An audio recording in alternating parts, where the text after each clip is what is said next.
Welcome, welcome, welcome, ladies and gentlemen. I am Natan Verhofsky, your host at the most. You are here at the Frequency of Abundance.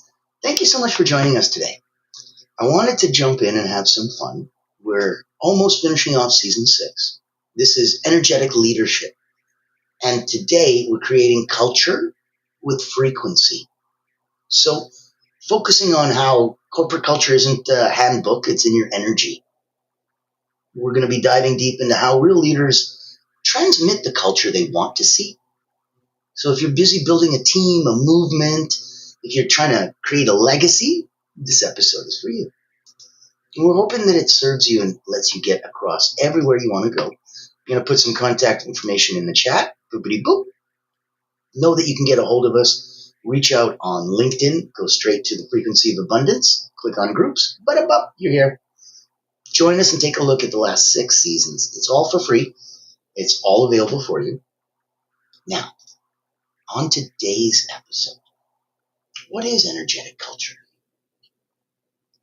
You are the culture, not your mission statement.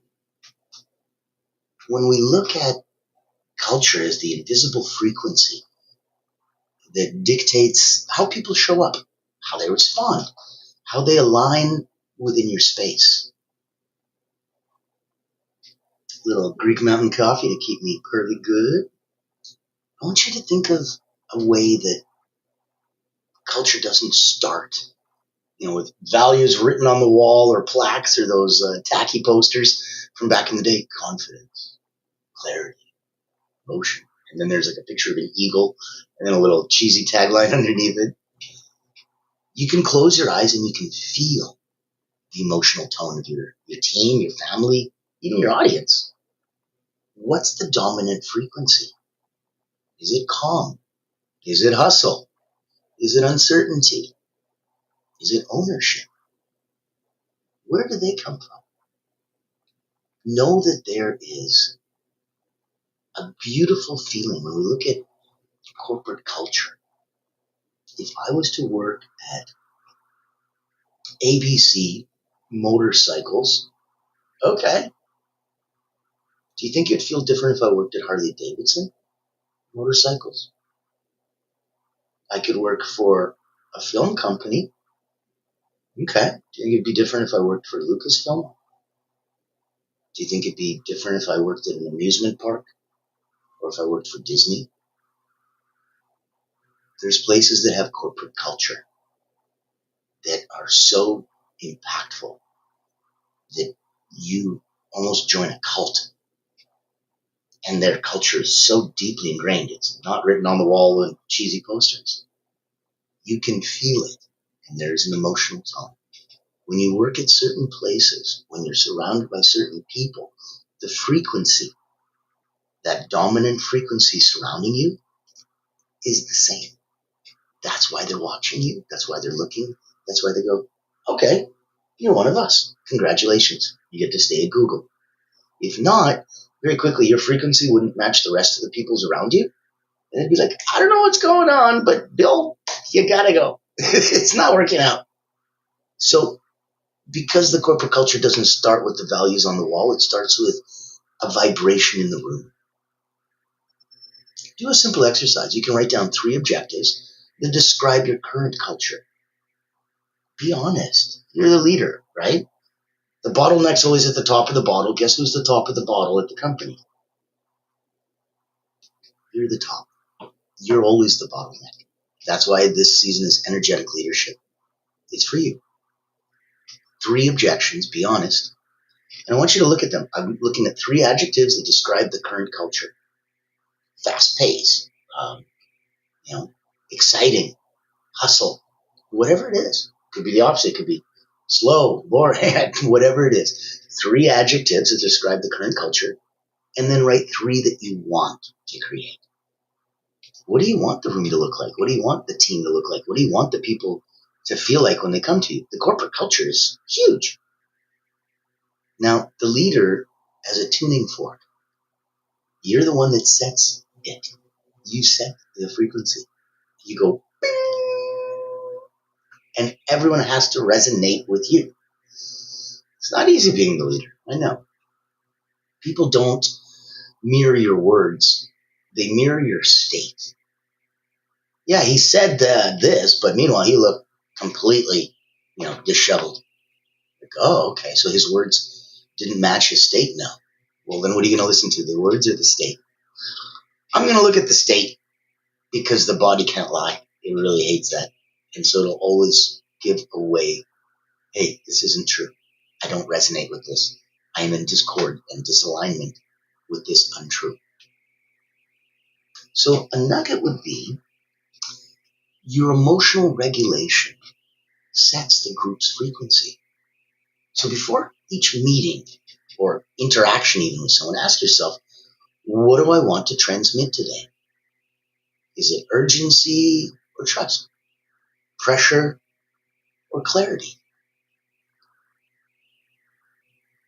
Where do you feel that you have the easiest time resetting? Is it mentally? Do you get to go? Oh, wonderful. Thank you. We have a comment. The culture is the movement. Yes, thank you for that. The culture is the movement, very much so. Now, ask yourself, if you're going in and you're feeling like, okay, where am I overwhelmed? Should I mentally be able to go? This is a thought loop and it's annoyingly stuck, like a song that gets stuck in your head. How do I get rid of this thought loop?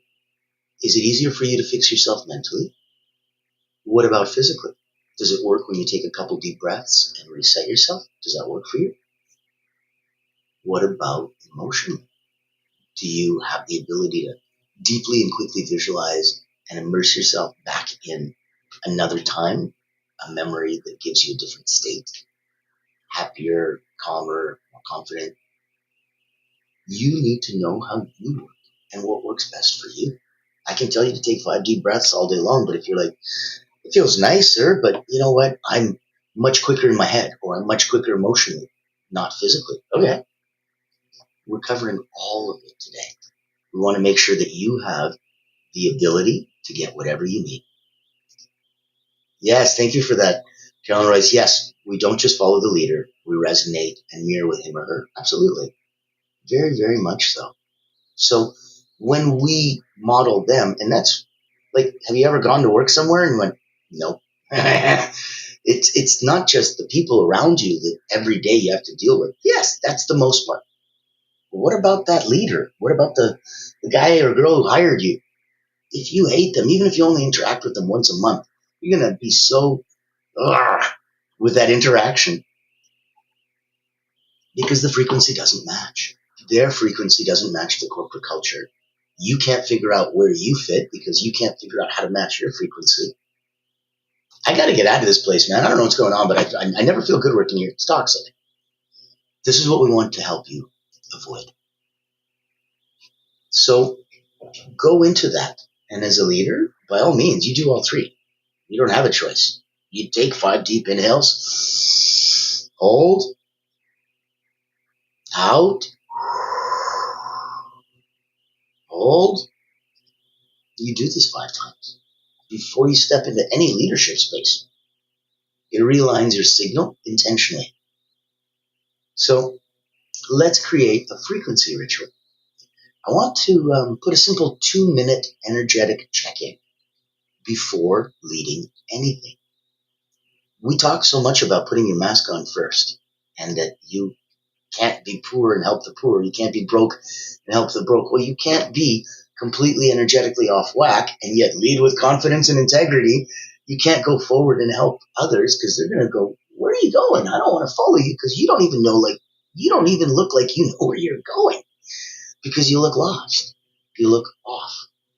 So when we play that game, very, very few winners.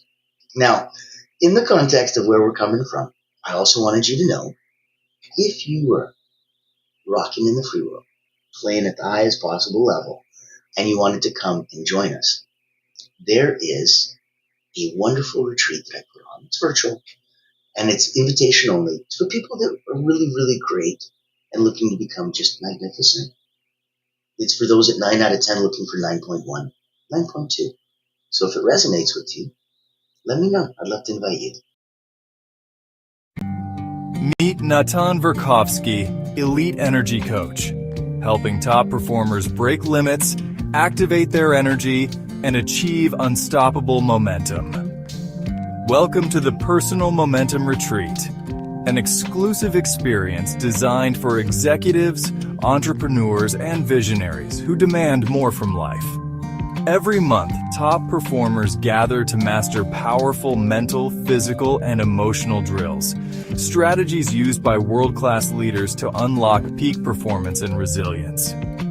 At this retreat, you won't just learn, you'll experience transformation, shift your energy, break through barriers, and build unstoppable momentum. Get a sneak peek at our weekly preview event, happening every Thursday at 7 p.m. Eastern.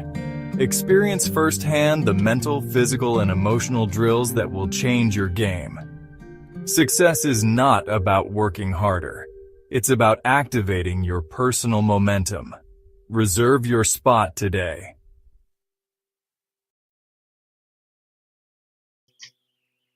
There you go. You've been personally invited. I hope you're very, very excited. We'd love to have you come over for the Personal Momentum Retreat. And in it, we talk to those leaders. We talk to those people. Because right now, we're doing segment 3. Language, energy, and culture codes. I want you to remember that words carry change. They carry power. Words carry charge. You use them on purpose. They're grenades. You don't willy-nilly pull the pin and see what happens. So an insight would be that every phrase you repeat becomes part of your culture's wiring. Words like, we move fast, or figure it out, or we're different. That shapes the identity, that shapes your corporate culture. When we say things like, we move fast, okay, we know that we're a dynamic team. We know that we can fail fast and we can figure it out. When we say figure it out, we know that we have responsibility. We know that we can do it because our boss trusts us. When we say we're different, we make sure that that sticks not just in our words, but our DNA, so that we act different, we feel different, we want to be different. And when everybody at the company does that, the company now does that. It becomes its own organic, living entity, taking on a life of its own. And that's why you know that categorically there is a corporate culture working at Disney, Google, IBM, Harley Davidson, and you know that it's different if you were to work at one and then you go to the other. You go, whoa, what's going on? This place is totally different. Well, yeah, we manufacture something different. No, it's not that. The culture, there's a feeling in the air. There's a pace. There's a frequency. There's a speed. And there is a universal vibrational hum. And that vibrational hum all around you is how you can set the frequency and feel the room. So that if you're ever in doubt, you just stop, breathe, and listen to the hum. You'll know when things move. You'll know when things are in sync. You'll know when things are out of sync. That's why you need to be clear. So, if we were to audit your language, what phrases do you repeat? Are they aligned with the culture that you desire and that you're trying to create? We'd like to choose one core phrase to implement intentionally into your space this week. Repeat it. Embody it. Invite others to echo it. So in our world, we're sponsored by the most incredible Allura Creative, and they are the only not-for-profit public relations house in the world. They are brilliant at hunting whales. They blow a dog whistle to C-suite executive leader owner founders. So much so they have their own trademark licensed proprietary process called the Executive Engagement Engine, where they run and find those people, delight those people, and serve them up on a platter just for you. When we do something cool like that, that is for everyone, not just because it's a not-for-profit, but because we're talking about the wording. So when we repeat phrases at Allura Creative, we repeat, we serve those that serve others. That's one of the phrases that we repeat. Gratitude, equals abundance. That's one of the phrases we repeat. Progress equals happiness. That's one of the phrases we repeat. If you want more, do more. That's one of the phrases we repeat. And I want you to think that all of these collectively give you a sense of feel. And that sense of feel is what it's like to work here. So if you work with and for and around Allura Creative, you'll have this feeling.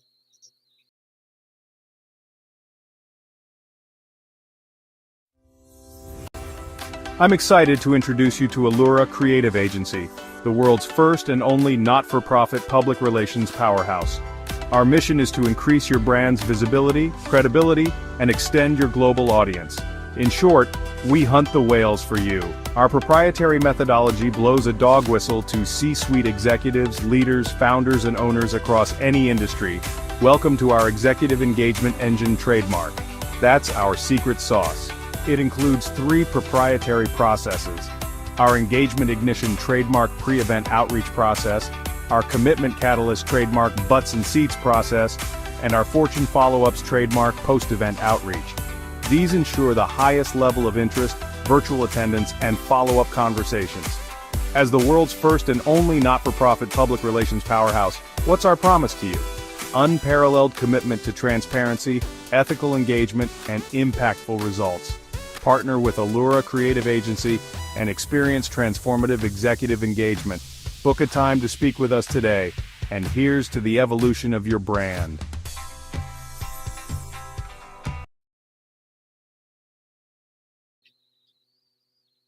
So that's why that's culture.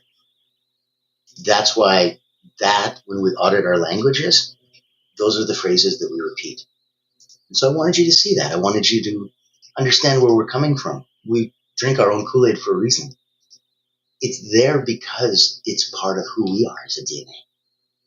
That's one phrase that we plant and implement intentionally. Now, energetic, contagion, and boundaries. Culture isn't created once. It's protected daily. So let's say we created the culture on Tuesday, and on Wednesday, somebody kind of went a little bit around outside the normal area that we'd like to play in. It's about somebody else protecting the culture, stepping in and saying, hey, we don't do that here. Sorry. Maybe you did that at your old place. Maybe that's just the way you are, but we don't do that here. You protect your culture. That's how you know you own it. So truth bomb, any unchecked energy leaks, resentment, sarcasm, blame, they corrode even the strongest teams. Like acid that'll burn through. Little bits, little snooty comments, the resentment, the sarcasm, blaming. It's going to corrode even the strongest teams. So identify the biggest energy leak in your corporate culture right now. Is it gossip? Is it passive aggressive feedback? Is it avoidance? Let's call a micro reset. Let's speak to the frequency, not just the behavior. For example, we are in a culture of clarity, and right now we're drifting into confusion. Let's pause and reset. So we're repeating the phrase, we are a culture of clarity. That implies our value in who we are and what we do.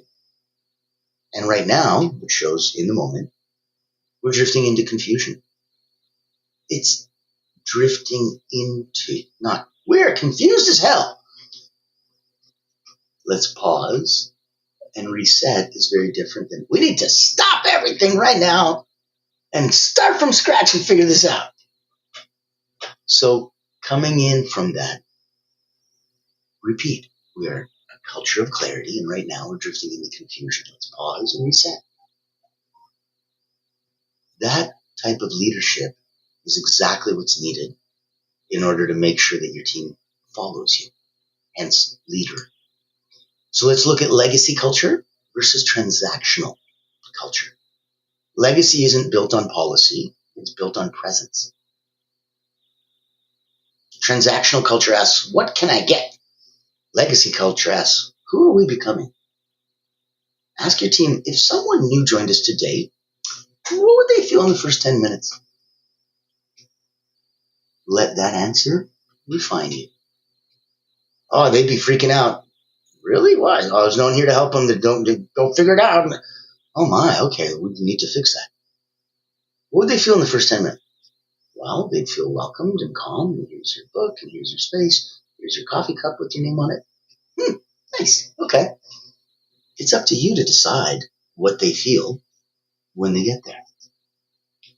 So let's take a look at a couple deep final thoughts for you then. Your frequency is always on.